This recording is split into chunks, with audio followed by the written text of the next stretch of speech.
Good morning, my fellow yogic travelers. I'm mighty glad to be alive today, and I hope that you are too. It's another opportunity for us to live, laugh, learn, love, and linger. So let's do that together. Robert Moore is the Dharma tributary I'm honoring this week, and I learned something very interesting about his life, and that was that as a psychologist, psychotherapist, he once had a client who was a Satanist, and he'd never uh, been schooled, prepared in his training to deal with someone who's actually worshiping the Dark Lord.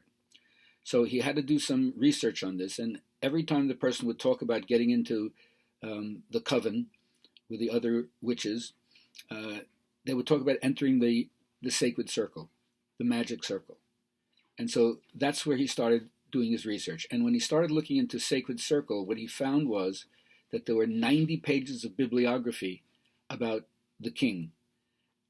Now, of course, you can't even say the king without saying the sacred king, because they always go together. But when he did this, he found out that the further you go back in history, the king seemed to embody more titles, more aspects of manifesting themselves than just the specialization of somebody who just sits on the throne and dispenses decisions, executive orders. And what he found was that every king can't be where they are unless they also have advisors, a wise person whispering in their ear the true scoop, and not just a vested interest or a lobbyist who doesn't have the good of the realm in their mind, but has ulterior motives, you can say.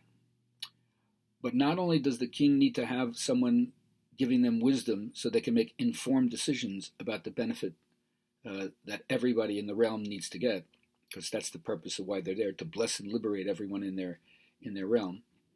But also they realize that somebody has to do two things to make the realm filled with cosmos, which means just order. Someone has to protect the borders against chaos, that which is outside the realm, which would encroach upon life and culture and not allow it to exist. So it really doesn't matter through history if it's the saber-toothed tiger, the mastodons, or the cannibals, or the Huns, or the Nazis, or the jihadists. It doesn't matter who it is, but somebody's going to stand guard and say, you can't get in here, or you got to get through me to get to grandma. They also serve the same function of a policing action within the society. I wish it were not so, but apparently it seems that human beings do scummy things to each other in the same culture, in the same ethnicity. It's not just that other people, the stranger, right, which is the cause for xenophobia. We don't trust the people who we don't know, but it's not just them. Even our own relatives, cousins, friends, whatever, do nasty things to ourselves. So there's a police action necessary, and that's what we call the warrior energy. And then if that's not enough, the king also realizes that as the patron of the arts, they're duty bound to provide the heir, if it's a bloodline, or a successor.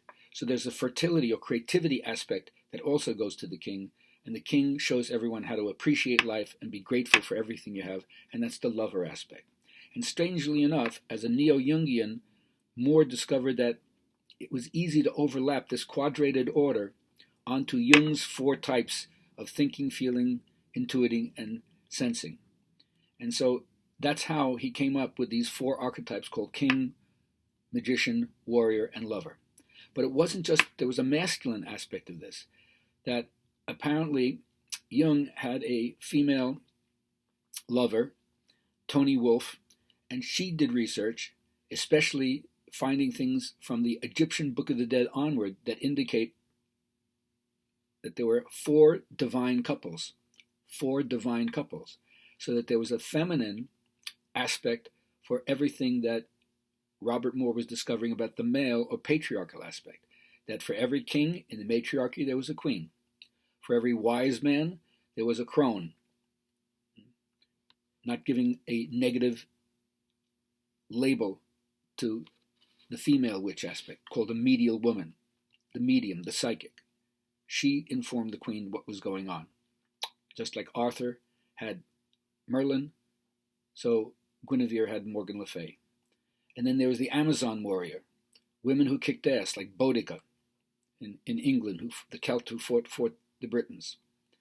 And then, of course, there's the female lover, or the Aphrodite aspect, whether she was the cultured geisha or Hytera, or whether or not she was just beautiful because of the female form and her ability to give birth. But notice how these four archetypes are the same in terms of the consciousness embodied, whether it's in a male or a female form.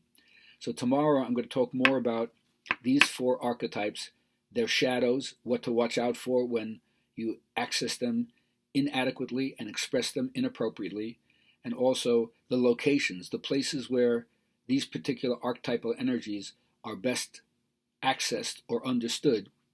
And then maybe that'll give you a little handle on self-diagnostic of where these work in your life, where they don't work in your life. Because where they don't work in your life, you project that power onto somebody else. And where they do work in your life, you might find out that you're deficient in one while strong in another. And so it becomes like a self-balancing act for yourself. So until tomorrow, when we'll get into the second part of understanding this fourfold or quadrated order that exists in every human being and how we tie them together with Bhakti Yoga, Raja Yoga, Karma Yoga, and Jnana Yoga. Have a great day, and I'll see you then.